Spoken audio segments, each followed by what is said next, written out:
Ready start. श्रीमान जी, भारतीय बाल कल्याण परिषद से संबंधित किसी भी उत्सव में आकर मुझे हमेशा प्रसन्नता होती है।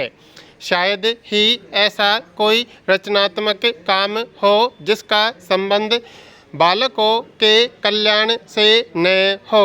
अतः परिषद का काम अनंत है।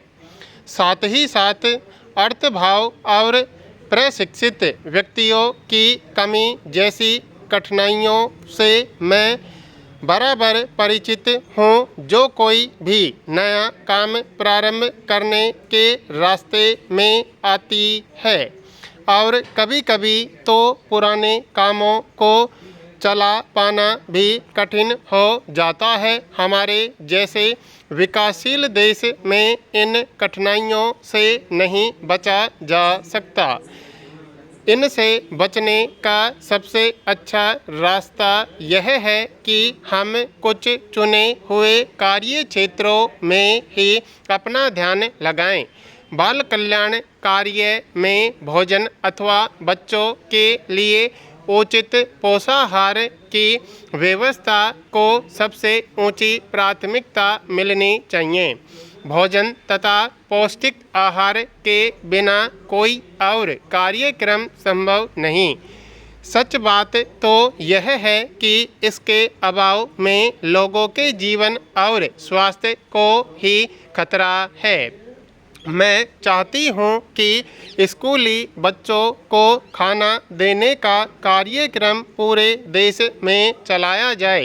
इस कार्यक्रम को प्रारंभ करने में मेरा भी कुछ हाथ था और मुझे इस बात से खुशी है कि आजकल यह कार्यक्रम पूरे देश में 1 करोड़ बच्चों तक फैल चुका है।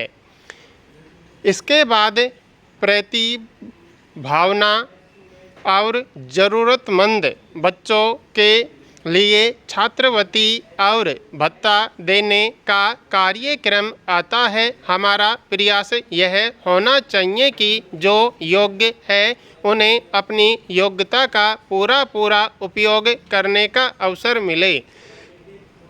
किस बच्चे को किस प्रकार की शिक्षा दी जाए और वह किस स्कूल में पढ़े, इस बात का फैसला उसकी योग्यता पर होना चाहिए, न कि इस बात पर कि वह किस जाति का है, किस वर्ग का है और उसके पास कितना पैसा है। यहाँ मैं यह भी कहना चाहूँगी कि योग्यता की माप हमेशा केवल परीक्षाओं से ही नहीं हो सकती।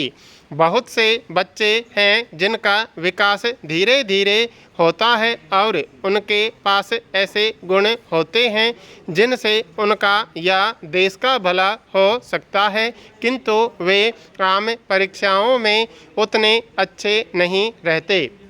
इसके बहुत से उदाहरण हैं, किंतु उनमें से विंस्टन चर्चिल का उदाहरण सर्वविदित है। शायद आप लोगों को यह अच्छी तरह मालूम हो कि बालक चर्चिल अपने स्कूली जीवन में बहुत फिसड्डी था। श्रीमान जी फिर भी वे दुनिया के महान लोगों में थे और अपने देश के महान नेता थे। ऐसे ही अनेक नाम और भी हो सकते हैं, किंतु यह खेद की बात होगी अगर विशिष्ट प्रकार की प्रतिभा वाले व्यक्ति केवल इसलिए आगे नहीं बढ़ पाते कि हमारी स्कूल प्रणाली में उनकी प्रतिभा को न तो मान्यता मिल पाती है और न प्रोत्साहन। वास्तव में पिछड़े हुए और विकलांग बच्चों की विशेष समस्या है जिसके लिए भारतीय बाल कल्याण परिषद ने विशेष प्रयास किए हैं। भोजन के बाद सबसे महत्वपूर्ण बात अनुशासन है। अनुशासन के बिना शिक्षा का पूरा उपयोग नहीं हो सकता या बच्चों के लिए चलाया गया और कोई कार्यक्रम भी अनुशासन के बिना नहीं चलाया जा सकता। स्कूलों में नैतिक शिक्षा हो या न हो, यह बहस का विषय है। मेरे विचार में बच्चों पर उनके माता पिता, अध्यापकों और उनके पड़ोसियों के भी व्यवहार का बहुत प्रभाव पड़ता है। बच्चे जिस तरह अपने चारों ओर के लोगों का व्यवहार देखते हैं, उनके भीतर भी वैसे ही नैतिक और सामाजिक विचारों का विकास होता है। अतः अगर बच्चों में अनुशासन लाना है तो पूरे समाज को अनुशासित होना पड़ेगा। जब मैं अनुशासन की बात करती हूँ तो मेरा मतलब किसी प्रकार के कठोर नियंत्रण से नहीं। अनुशासन एक ऐसी वस्तु है जो उचित चिंतन से पैदा होती है, जो दबाव डालकर नहीं लाई जा सकती। हम सभी को अपनी समस्याओं पर समाज या शहर की सामूहिक समस्याओं के परिप्रेक्ष्य में विचार करना चाहिए।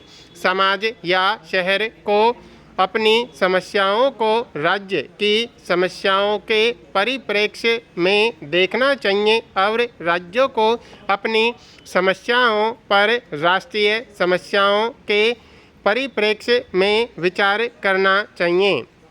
जब इस तरह का अनुशासन हम में होगा या जब बड़े हितों की तरफ देखने की क्षमता होगी, तभी अपनी समस्याओं को सुलझा सकते हैं और भविष्य को सुधारने में भी सहायता कर सकते हैं।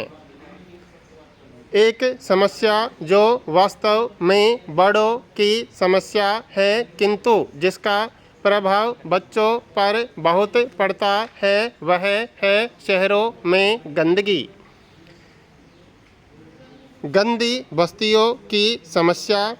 हम इन बच्चों के लिए कुछ नहीं कर रहे हैं जो गंदी बस्तियों में पलते हैं और प्रारंभ से ही गंदगी और वातावरण की अन्य बातों से प्रभावित होने के कारण जिनका विकास रुक जाता है। मुझे आश्चर्य है कि इतने बच्चे ऐसी परिस्थितियों में भी कैसे जीवित रहते हैं।